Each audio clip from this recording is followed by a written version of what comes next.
물리치료 진단 및 평가, 진단 및 평가.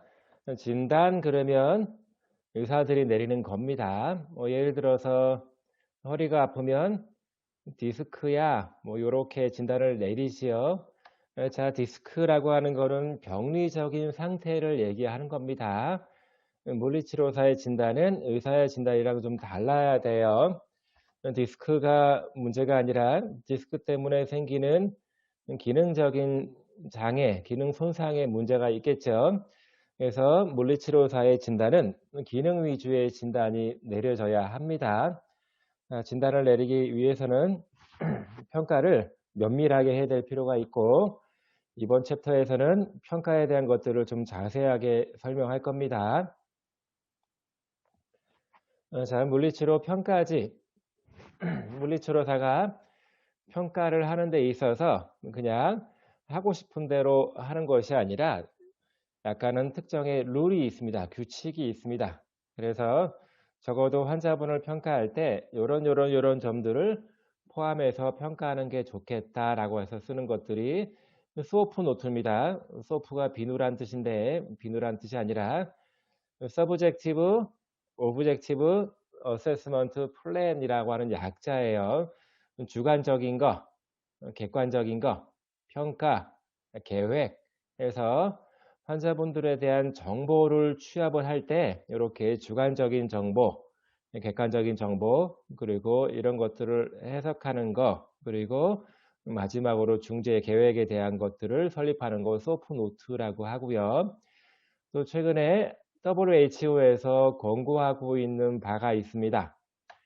자, 모든 보건의료 분야에서 자, 우리가 하고 싶은 대로 평가하고 말하고 싶은 대로 설명하고 이렇게 해왔는데 그러다 보니까 몇 가지 문제가 생겨서 상황들을 좀 어렵게 만드는 경우가 생기더라 이거죠. 그래서 WHO에서 ICF라고 하는 하나의 툴을 만들었어요.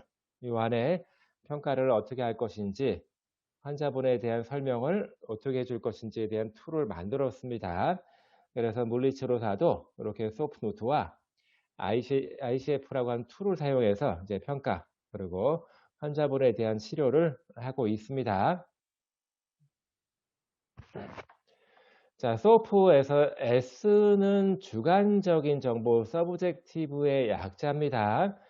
그리고 O는 객관적인 거, 오브젝티브의 약자고 A는 평가 또는 사정으로 번역하는 경우도 있어요. 근데 평가, 어세스먼트라고 하는 뜻이고 P는 플랜이라고 해서 소프 노트, SOAP 노트에서 환자분들에 대한 평가를 주관적인 거, 객관적인 거 전체 해석을 해서 평가하는 거, 계획까지 해서 기록으로 정리해 놓는 것을 소프 노트라고 하고 관련된 정보가 표 7-1에 나와 있습니다. 일단은 주관적인 정보라고 하는 거는 환자분께서 말하는 거예요. 환자분께서 이렇게 말하는 거. 쉽게 말하면 증상들, 허리가 아파요, 뭐 발목이 땡겨요, 무릎이 저려요, 뭐 이런 식의 주관적인 정보들을 얘기해 줍니다. 꼭 반드시 물어봐야 되고, 그리고 성별이라든가 나이, 또 남자한테 많은 질병들이 있고 여자한테 많은 질병들이 있습니다. 또는 나이는 먹을수록 나이가 많을수록 질환에 노출될 가능성이 되게 높아지고 있는 거지요. 그리고 병력, 얼마나 아픈지, 뭐 당뇨가 있는지, 고혈압이 있는 등등 여러 가지 동반 질병들에 대한 것들을 다 물어봐야 되고 현재 가장 불편한 부위, 허리가 아프면 허리가 요통, 무릎의 통증 뭐 이렇게 불편한 부위를 써주는 거고요. 다시 말해서 주관적인 정보는 환자분께서 직접 본인의 말로 해주는 겁니다. 그리고 객관적인 정보, 이거는 징후라고도 하는데 징후, 사인이라고 합니다. 증상은 심텀이고요. 사인이라고 하는 거는 치료사가, 물리치료사가, 의료진들이 어떻게 검사를 해서 어떤 반응이 나오는지를 보는 겁니다. 다시 말해서 요통이 있으면 다리를 무릎을 쭉 편 상태로 발을 앞으로 들어 올리기가 힘들거든요. 그런 식의 검사 방법들이 많이 있겠지요. 그런 검사를 통해서 환자분의 상태가 어떤지를 보는 겁니다. 다시 말해서 감각에 대한 검사를 해보고 근력 검사, 관절 운동 범위, 얼만큼 관절이 잘 움직여지는지, 정상적으로 움직이는지, 굳어 있는지 그런 걸 보는 거고요. 의식 수준이라든가 뭐 균형, 보행 등등 치료사가 물리치료사에 의해서 평가되어지는 겁니다. 네, 그리고 여기 평가, 어세스먼트는 옛날에는 사정으로 번역을 했는데 이거는 뭐 사정이라고 하지 말고 평가라고 했으면 좋겠어요. 평가라고 하는 거는 여태까지는 주관적인 정보와 객관적인 정보를 취합을 했지요. 자, 그럼 환자분께서 상태가 어떤지를 대충 알 것 같아요. 그래서 주관적인 정보와 객관적인 정보를 통합을 해서 해석하는 과정을 우리는 평가라고 합니다. 전체적인 거 해석해 주는 과정인 거죠. 그래서 어떤 문제가 있는지, 문제가 뭐 한 개밖에 없을 리는 없겠지요. 허리가 아프기 때문에, 요통이 있기 때문에 걷지 못하는 것 때문에 근력이 약해지고 뭐 등등등 여러 가지 문제, 목록을 작성을 하고 그래서 치료를 하게 되면 어느 정도가 좋아졌으면 좋겠다라고 하는 목표를 설정하는데 장기 목표, 단기 목표를 따로따로 설정을 합니다. 장기 목표를 먼저 설정을 하고 이 장기 목표를 달성하기 위해서는 좀 더 나누어서 단기 목표로 설정이 되어야 합니다. 계획, 플랜이라고 하는 거는 이제 평가를 하고 환자분 상태를 파악을 했으면 이거를 좋아지게 만들기 위해서 어떤 치료를 해야 되겠다라고 생각할 수 있잖아요. 그러면 전체적인 치료를 적용하는 방법, 계획에 대한 것들을 포함시켜야 됩니다. 그래서 어떤 치료를 해야 된다라고 했을 때, 뭐 치료해야 될 부위, 뭐 어떤 강도로 일주일에 몇 번, 하루에 몇 번, 한 번 할 때마다 몇 분, 요렇게 정확하게 이거를 계획적으로 써 놔야 되는 거지요. 어떤 운동을 시킬 건지, 운동할 때 필요한 도구가 뭔지 등등등 계획에서 다 포함돼서 설정이 되어야 됩니다. 자, 그리고 ICF라고 하는 거는 상당히 좀 헷갈리고 어려울 수 있습니다. 자, WHO 세계보건기구 월드 헬스 오가나이제이션이라고 하는 데에서 이거를 공통된 통일된 방법으로 우리가 얘기를 하자. 의사소통을 할 때 하나의 공통된 용어를 가지고 얘기를 하자. 그래야지만 환자분들한테 접근하는 방법도 일치시킬 수가 있고 설명할 때도 좀 더 수월하게 할 수 있겠다라고 보는 거죠. 그래서 International Classification of Functioning Disability and Health라고 해서 국제 기능장애 건강 분류 ICF로 약자로 많이 쓰고 있습니다. 그래서 WHO에서 어떤 표준화된 틀을 제공한 겁니다. 다시 말해서 질환에 대해서 여러 명의 전문가들이 같이 달려들어서 치료를 하고 중재를 하게 되는데 각각의 전문 분야별로 설명하는 방식이 달라요. 사용하는 용어가 다릅니다. 그러다 보니까 의료진들끼리도 소통이 잘 안 되고 환자한테 설명하기도 어렵고 굉장히 어려운 점들이 많기 때문에 이거를 좀 표준화된 틀로서 용어를 통일시켜서 상태를 구분해서 설명하자 이거죠. 이게 표준화된 용어를 사용한다라고 하는 것이 의사소통에 굉장히 도움이 됩니다. 각각의 용어를 쓰는 것이 아니라 그러다 보면 그 전문 분야에 속하지 않으면 그 용어를 알아들을 수가 없거든요. 그러면 의사소통이 안 됩니다. 그래서 이런 중요한 표준화된 틀을 만들어 쓰자라고 하는 거예요. 일단은 목적이라고 하는 거는 이렇게 원활한 커뮤니케이션, 의사소통을 잘하기 위해서 우리가 공통된 용어를 사용하자라고 하는 겁니다. 그렇게 돼야지만 좀 더 건강하고 좀 더 완벽한 통합적인 과학적인 기초가 만들어질 수 있겠다라고 보는 겁니다. 이거는 의료진들끼리의 소통도 중요하고 환자랑 의료진들 그 사이의 소통도 중요한 겁니다. 자, 그래서 이제 이러다 보니까 공통적인 거를 다 틀로서 만들어서 동일하게 사용하다 보니까 전체적인 질병 관리가 훨씬 더 수월해지는 거예요. 어떤 질병은 어떤 지역에서 어떤 국가에서 많이 일어날 수 있고 이럴 때 어떤 식의 처치를 하는 것이 좋은지가 서로 공유하기가 편한 겁니다. 그래서 이제 보건의료 정보 체계가 쉽게 구축이 되는 겁니다. 이거를 코드화시켰어요. 서로 소통을 해서 잘 알아볼 수 있게 그래서 건강 정보 시스템을 구축할 수 있도록 하는 겁니다. 자, 중요한 것 중에 하나가 이전에는 우리가 건강 그러면 이전에는 그냥 질병이 없는 상태를 건강하다 이렇게 얘기를 했지요. 근데 지금은 그 단계를 넘어서 굉장히 포괄적인 개념으로 건강을 따지기 시작했습니다. 자, 질병이 있으면 상당히 불행한 일이고 할 수 있는 게 많이 줄어들겠지요. 그래서 아까 처음에도 얘기했지만 물리치료사가 중점적으로 봐야 될 거는 질병도 중요하지만 질병으로 인해서 생기는 여러 가지 기능적인 문제들이 되게 중요하다라고 했잖아요. 결국은 질병 때문에 사회적으로 통합되거나 참여되는 게 잘 안 되는 거예요. 자, 그래서 최근에는 ICF를 통해서 이런 사회적인 참여 수준까지도 같이 코드화시켜서 서로 평가해서 공유를 하고 있습니다. 그렇다라고 하면 직접적인 서비스, 사회 서비스 개발이 가능해지는 거예요. 단순히 질병을 치료하는 게 보건의료의 책무가 아니라 질병을 치료한 걸 넘어서 이 환자분들이 어 보다 건강하게 사회생활할 수 있도록 참여할 수 있도록까지 유도해 주는 것들이 ICF의 목적이라고 볼 수 있는 겁니다.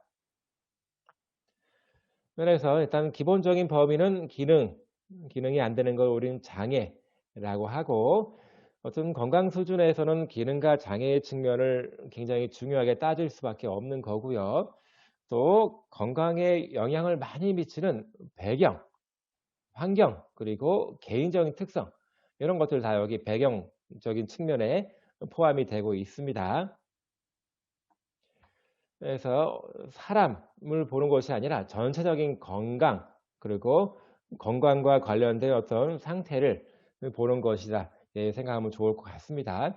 그렇기 위해서는 ICF는 전체적인 사람의 건강을 보기 때문에 신체 기능과 구조적인 측면도 굉장히 중요하게 생각을 해야 되고요. 또 나아가서 생활 또는 참여의 측면도 굉장히 포괄적으로 바라볼 수 있어야 되는 겁니다. 자, 기본적인 구성이에요. 일단은 신체 기능과 구조에 대한 거는 당연히 포함이 될 거고요.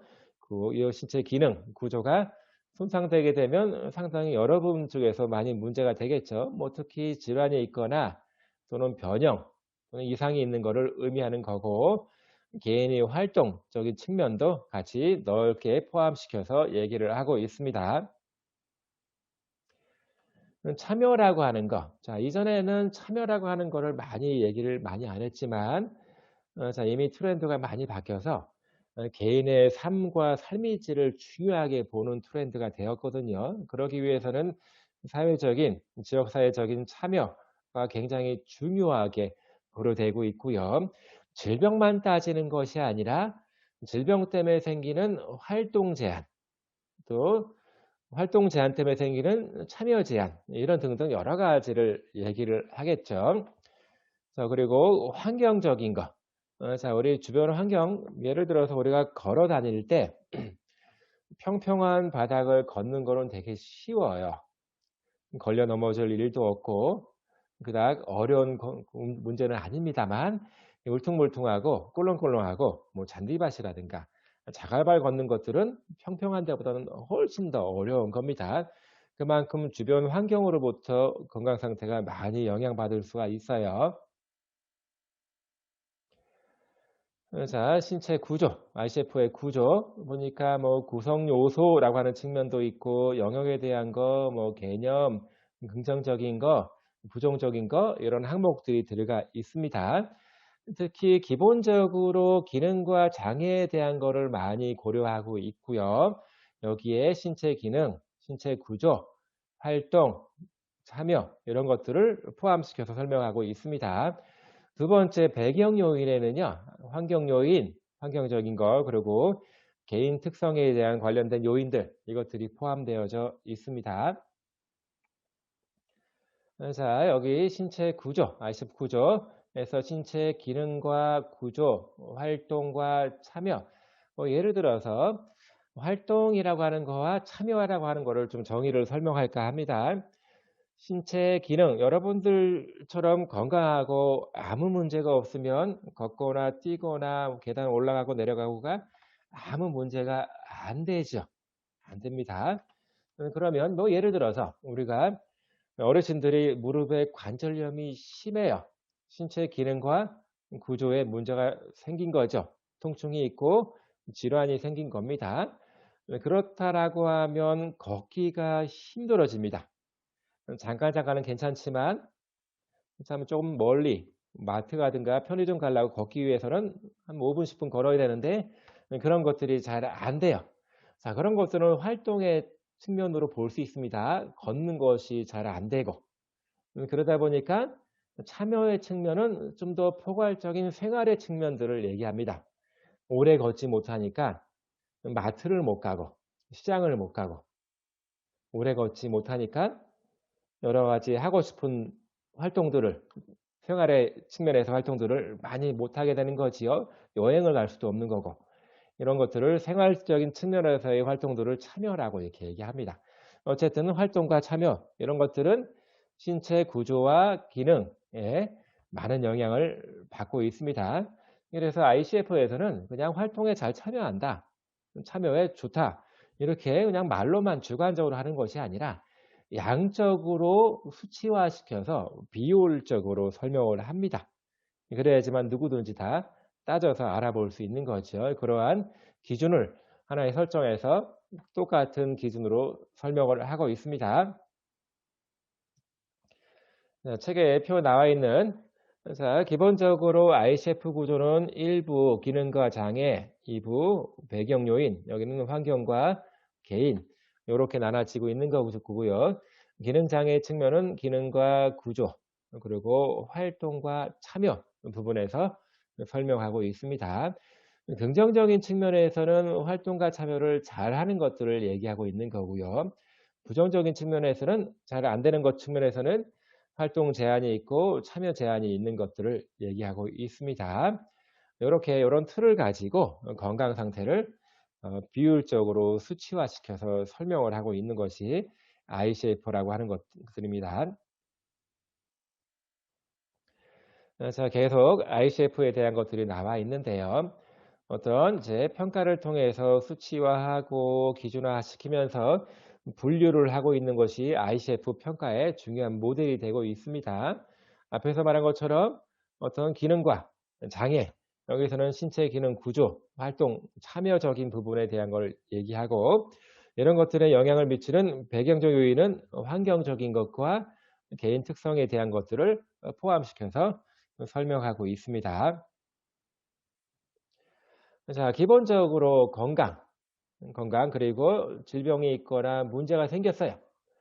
그렇게 되면 신체 구조가 손상되는 거고 활동이 제한되고 참여가 제약을 받습니다. 그리고 이런 것들에 더 영향을 미치는 것들이 환경적인 거, 개인적인 거. 예를 들어서 무릎 관절염이 심해서 오래 걷기가 힘든데 유독 내가 집으로 가야 되는 길에 계단이 많아요. 그건 더 많이 힘들어지는 거죠. 이게 환경적인 특성입니다. 환경적인 특성이고 또 심폐지구력이 많이 떨어지는 사람들은 걷는 게 더 심하게 안 되거든요. 이거는 개인적인 특성으로 볼 수가 있겠습니다. 이렇게 해서 전체적인 하나의 모델로서 ICF에서 그런 장애 모형을 설명하고 있습니다. 그래서 코드화 시켰습니다. 활동과 참여서부터 해서 환경적인 등등등 것들을 코드화 시켜서 우리가 이렇게 알아볼 수 있도록 서로 기준을 제공하고 약속을 한 거죠. 요거를 이렇게 평가치로서 측정을 하자. 포인트를 찍어서 어떻게 숫자로 기록하자 등등등 이런 것들을 많이 약속으로 해서 그대로 적용하고 있는 겁니다. 그래서 이런 평가치에 대한 거를 분류를 했어요. 분류한 그림이 뒤에 나와 있습니다. 그래서 얼만큼 손상이 있는지, 그래서 활동이 얼만큼 제한되고 참여 제약을 받고 있는지 이거를 분류를 통해서 우리가 어느 정도를 평가를 해서 보여주고 있는 거지요. 그렇다라고 하면 이게 주관적으로 치료사가 그냥 말을 하는 것보다 또는 환자분들께서 주관적으로 얘기하는 것보다는 이런 수치화시켜서 분류적으로 얘기한다라고 하면 훨씬 더 알아보기가 편하겠죠. 객관적으로 바라보기가 좀 편해집니다. 네, 그래서 뭐 5% 무슨 50%에서 어느 정도의 문제가 있는지를 이렇게 퍼센테이지로 표시를 하고 수치화시켜서 마이너스, 플러스 이렇게 표시를 합니다. 사실은 이거에 대한 거를 여러분들한테는 그게 중요하지 않은 것 같아요. 여러분들이 중요하게 봐야 될 거는 이 ICF에 대한 개념을 좀 잘 알고 있길 바랍니다. 전 세계적으로 WHO에서 공통화된 기준을 가지고 건강에 대한 거를 바라보고 건강에 대한 거를 설명하자는 측면에서 용어 통일서부터 해서 어떤 표준화된 틀을 제공하고 있는 것이 ICF고요. 그러다 보니까 이런 평가치라든가 분포, 분류에 대한 것도 이렇게 비율적으로 수치화시켜서 제공해 주고 있는 겁니다. 그래서 이렇게 몇 가지 코드화시켜서 요거를 설명해 주고 있습니다. 참고하기 바라겠습니다. 자, ICF까지는 그냥 어떻게 우리가 평가를 하자. 어떤 식으로 해야지만 바람직한 평가가 된다라고 말을 하고 있는 거고요. 본격적으로 이제 물리치료 분야에서 아주 중요하게 고려하고 있는 평가 방법들에 대한 거를 얘기하겠습니다. 기본적으로 우리가 근력에 대한 평가, 그리고 관절, 운동 범위에 대한 평가는 기본적으로 하고 있습니다. 근력의 힘이 떨어지면 기능이 당연히 떨어지겠죠. 관절이 굳어 있으면 당연히 기능이 떨어집니다. 어떤 질환을 막론하고 근력에 대한 것은 반드시 측정을 해야 됩니다. 물론 정확하진 않지만 임상 현장에서 가장 많이 사용하고 있는 것이 매뉴얼 머슬 테스트라고 합니다. 약자로 MMT라고 합니다. 이거 굉장히 많이 쓰는 약자고요. 매뉴얼 머슬 테스트. 그래서 손으로 하는 근력 검사 이렇게 보면 될 것 같아요. 0점에서부터 5점 척도로 합니다. 0점은 근력이 없는 겁니다. 그리고 1점은 근육이 힘을 주긴 주는 것 같은데 팔다리를 움직일 정도는 아니고 그냥 움찔움찔하는 게 느껴지거나 눈에 보이는 겁니다. 그런 경우에 근력은 제로가 아니라 한 1점 정도 있다 해서 1, 트레이스로 이렇게 표시를 하고 있고요. 푸어라고 하는 건 2점인데 2점은 이거는 힘을 줘서 움직일 수는 있어요. 근데 우리가 팔다리 무게를 못 견디는 거예요. 중력을 못 견디는 거지요. 대신에 중력을 없앤 상태에서는 전체 범위에서 움직여질 수 있더라 이거지요. 자, 이런 경우를 2점, 푸어라고 이렇게 얘기를 합니다. 그리고 3점, 페어는 중력을 이기고 완전한 범위로 다 움직일 수가 있다라고 하는 겁니다. 자, 이거를 페어 3점이라고 그러고 4점은 중력을 넘어서 약간의 저항을 줘도 저항을 이기고 움직이더라 이거지요. 이런 경우를 굿이라고 하고 5점은 노말입니다. 정상입니다. 정상. 사실은 이게 굉장히 난해해요. 명확하게 객관적인 기준으로 보는 것이 아니라 주관적인 기준을 통해서 구분하고 있습니다만 임상 현장에서는 굉장히 간편하게 표시할 수 있기 때문에 0, 1, 2, 3, 4, 5점 또는 제로, 트레이스, 푸어, 페어, 굿, 노말 이렇게 표시해서 설명하고 있습니다. 근력은 굿이야 그러면 우리가 대개 어느 정도 수준인지를 알 수 있는 거지요. 이렇게 해서 0점에서부터 5점까지 등급으로 표시하고 있습니다. 자, 그런데 이게 중력을 이길 수 있는지 없는지 중력을 못 이기면 푸어 정도가 되는 거고 중력을 이기면 3점 페어 이상이 되는 겁니다. 그리고 저항을 이길 수 있는지 저항을 이길 수 있으면 굿에서 노말이 되겠죠. 자, 그리고 되게 중요합니다. 관절 운동 범위 range of motion이라고 해서 ROM으로 약자로 엄청나게 많이 씁니다. 자, MMT라고 하는 거에 대한 기본적인 전제는 전체 움직임 범위가 확보가 되었을 때라고 하는 겁니다. 다시 말해서 전체 범위에서 움직일 수 있어야 된다는 뜻이에요. 중력을 이기고 처음부터 끝까지 다 움직일 수 있어야지만 우리가 페어 이상 이렇게 얘기할 수 있는 겁니다. 그래서 이렇게 세 가지 요소를 잘 알기 바랍니다. 네, 그리고 일단은 근력을 측정하는 거는 근력이 얼만큼 좋은지. 자, 만일에 근력이 떨어지면 분명히 기능이 안 되거든요.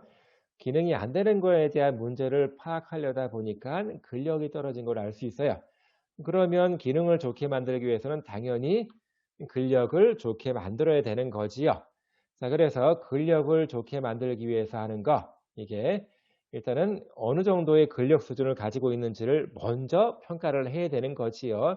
MMT 중요한 목적 중에 하나입니다. 그래서 근력이 떨어져서 생활 또는 기능이 안 되는지, 그러면 근력이 떨어지면 기능을 하기 위해서는 근력을 보충해 주던가 아니면 보조기를 써야 되죠. 떨어진 근력만큼 근력을 지탱해 줄 수 있는 보조기를 써야 되는지 그런 결정할 때 중요하게 필요하고요. 그리고 한참 치료한 다음에 근력이 좋아진 것 같아. 그러면 MMT를 다시 한번 해봐야 됩니다.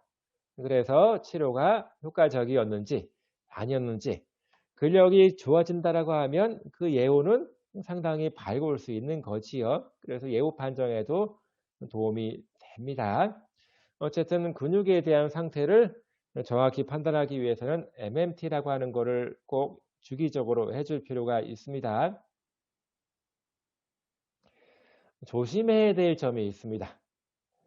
자, 조심해야 될 점 첫 번째가 보상작용이에요. 보상작용.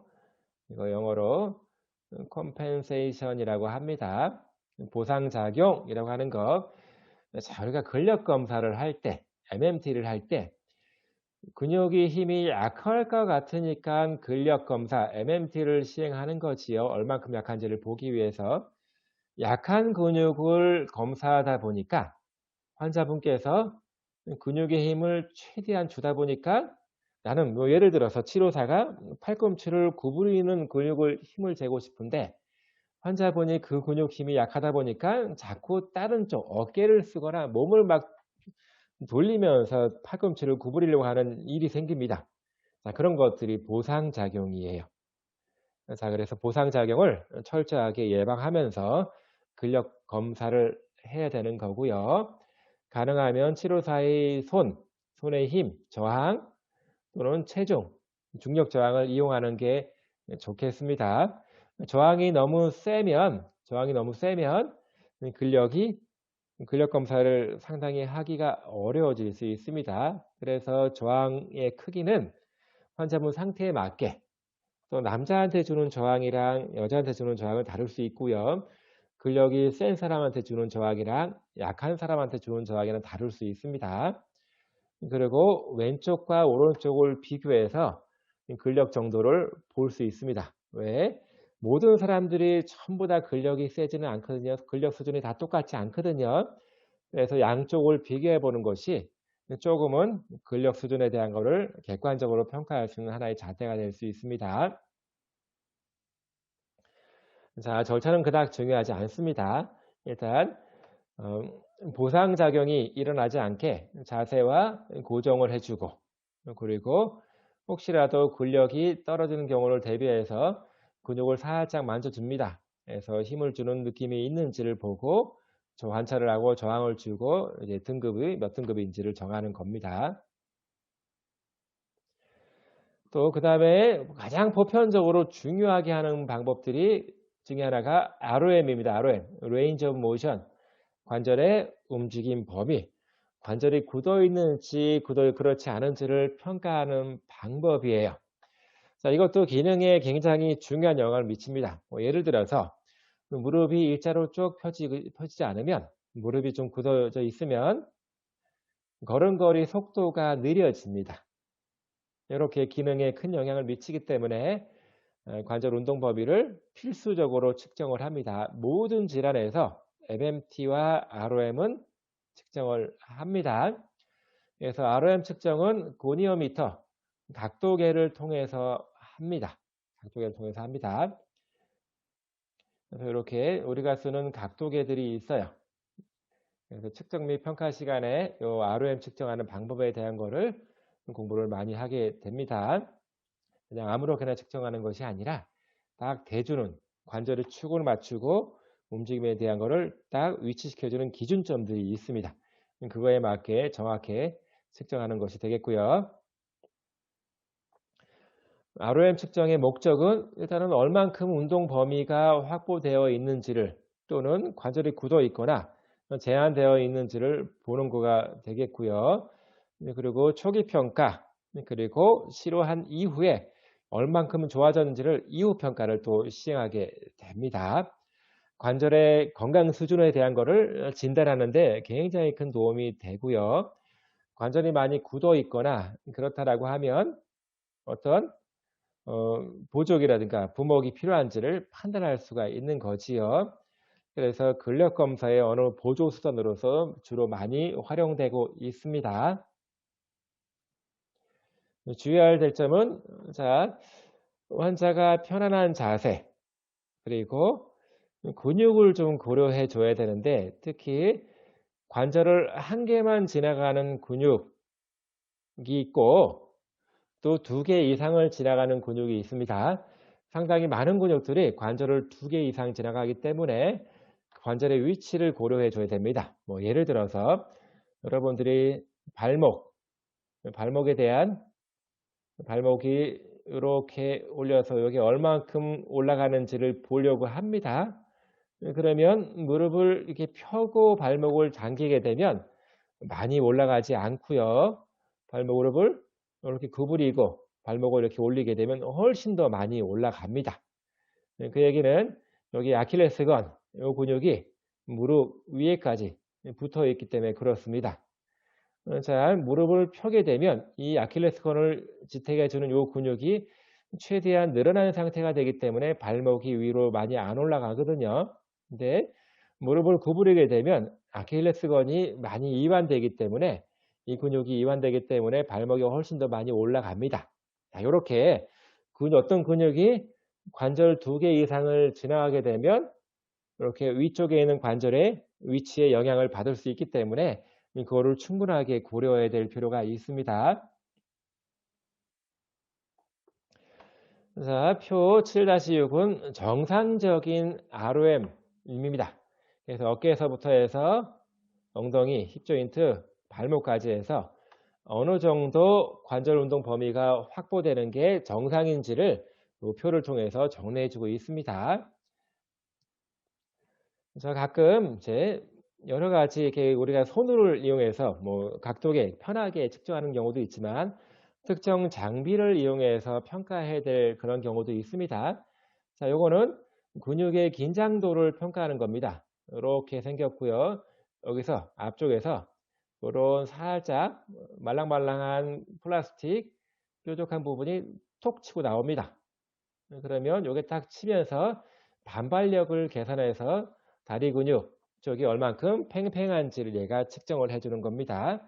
이렇게 해서 이제 근긴장도 또는 뻣뻣한 근육이 얼만큼 뻣뻣한지를 측정해주는 그런 검사 방법들도 있고 또 호흡장비들은 여기 앞에서 본 것처럼 이렇게 작은 거에다가 이렇게 마우스피스로 연결되어 있는 거 입에 딱 물고 훅 불게 되면 폐활량을 측정해 줍니다. 내가 호흡을 얼만큼 잘하고 있는지를 측정해 주는 거고요. 또 마찬가지로 허파 측정 도구에서 이런 거를 여기다 입에다 딱 끼고 이 불을 통해서 이렇게 후 불어줍니다. 이렇게 측정하는 거.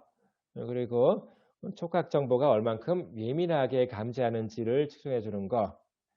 또는 이거는 뭐 측정 장비라기보다는 호흡 근육, 호흡에 대한 거를 단련시켜 주는 훈련 장비입니다.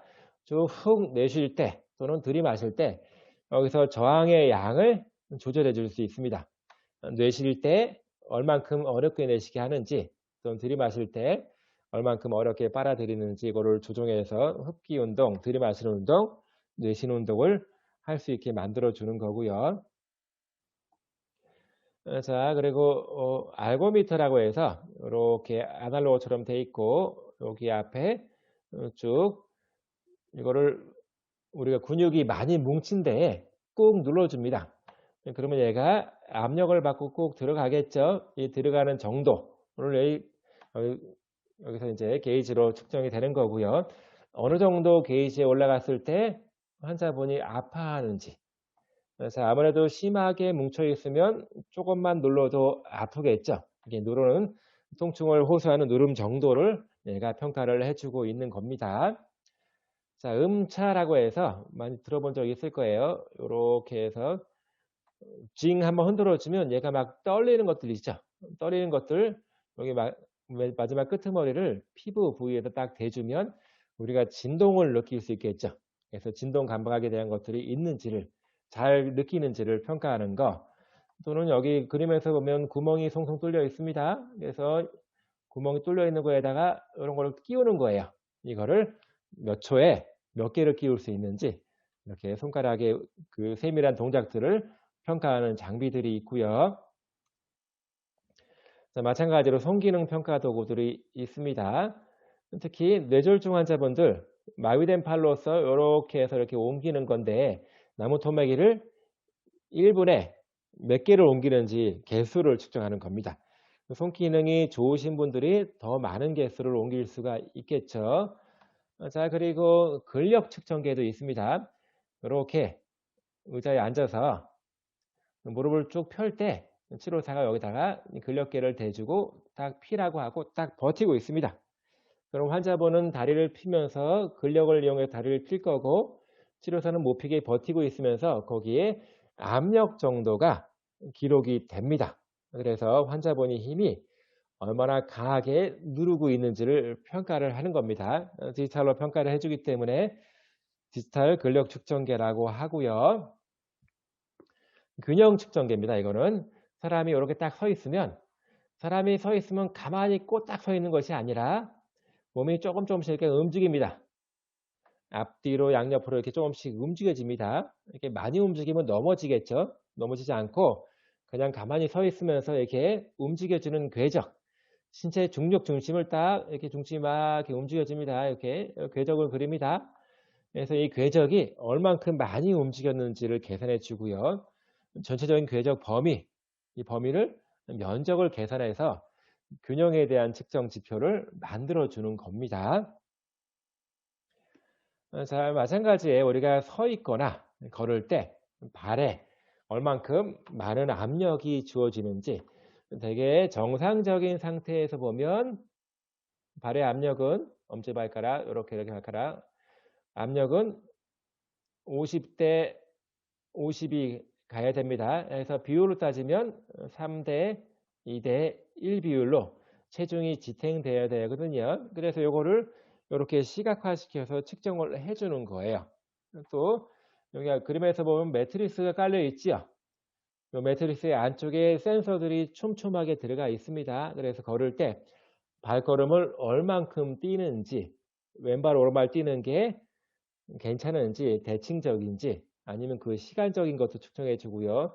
꾹 누르고 앞으로 나갈 때 이렇게 조각, 발 압력 분포에 대한 것도 측정해 주고 이런 것들도 있고요. 이 아래 것들은 양쪽 바에서 서로 적외선을 주고받습니다. 적외선을.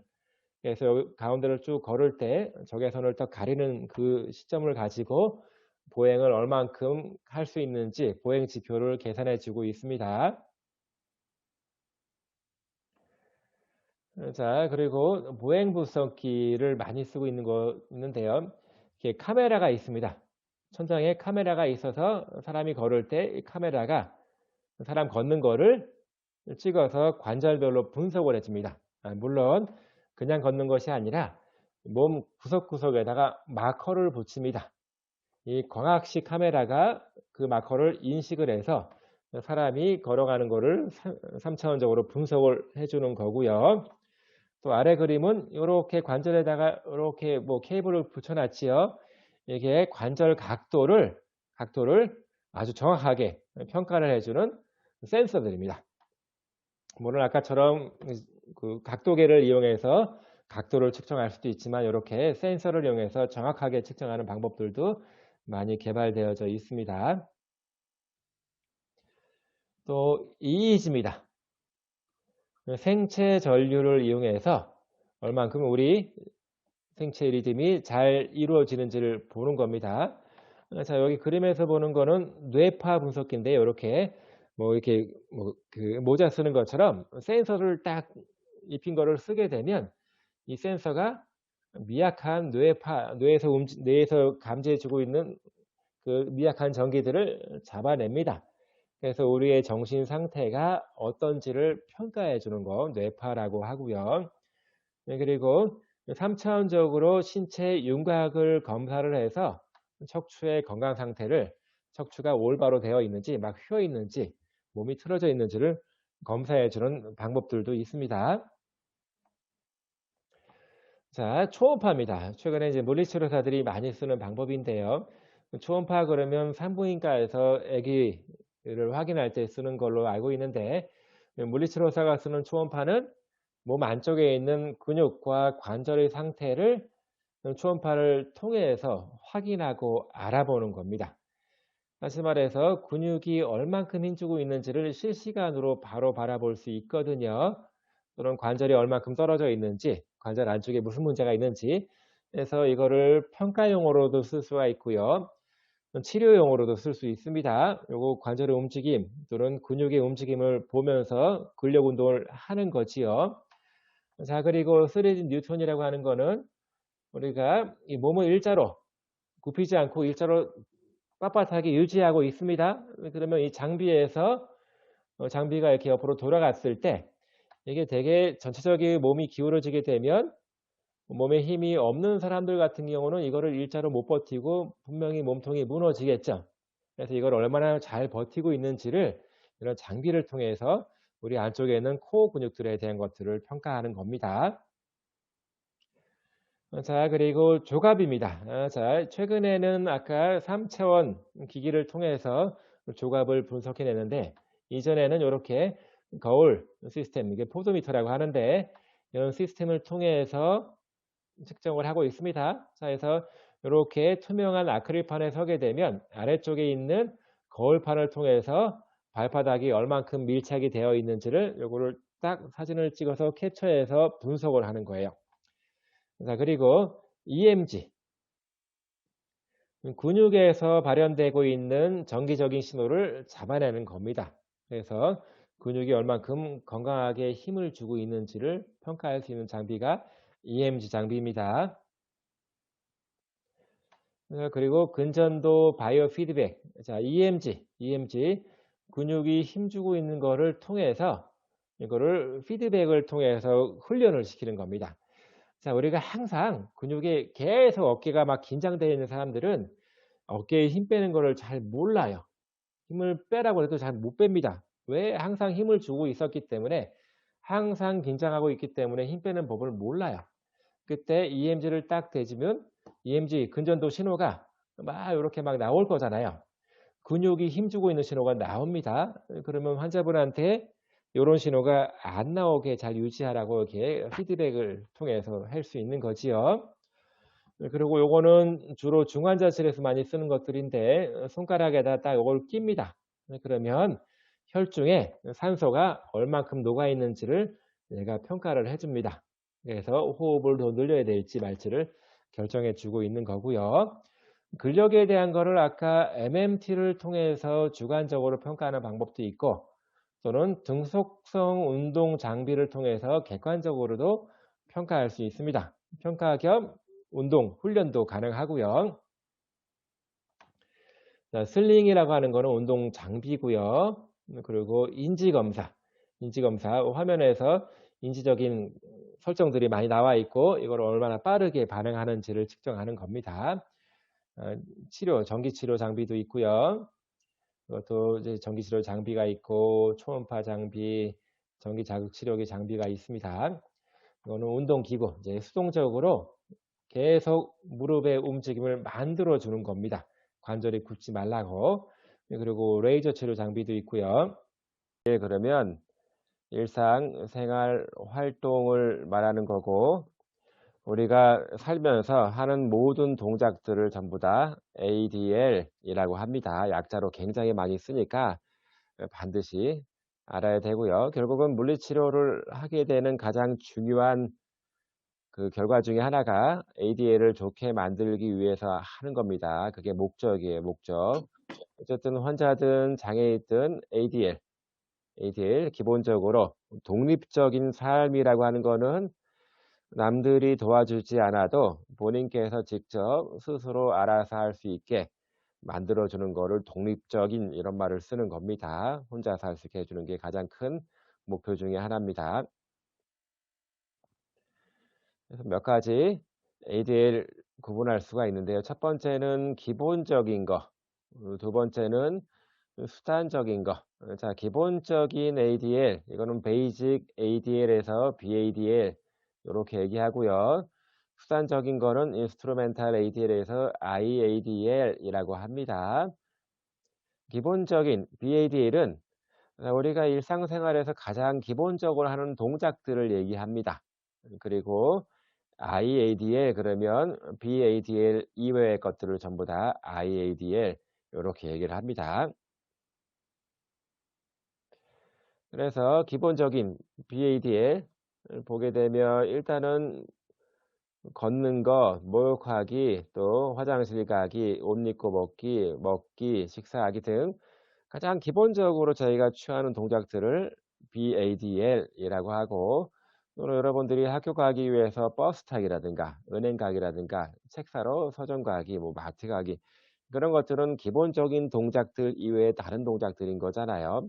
뭐 교회 가기 뭐 등등등 그런 것들은 전부 다 IADL로 표시를 합니다. BADL이든 IADL이든 전부 다 독립적으로 할 수 있어야지만 생활에 불편한 게 없는 겁니다. 가장 기본적인 동작들 BADL 이런 것들을 못하게 되면 옆에서 꼭 도와줘야 되는 거지요. 그러면 어, 문제가 있는 환자분들뿐만 아니라 보호자들도 다른 활동들을 못하게 되는 제한 요건들이 많아지는 거예요.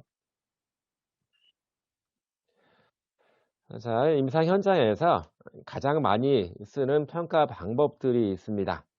특히 물리치료의 중요한 목적 중에 하나가 ADL을 높여주는 건데, 그러면 어느 정도 도움이 필요한지, 어떤 동작, 어떤 활동에서 얼마만큼의 도움이 필요한지를 평가를 해야 되는 거죠. 그래서 임상 현장에서 가장 많이 쓰는 것 중에 하나는 MBI, 모디피드 바텔이라고 하는 사람 이름이고요.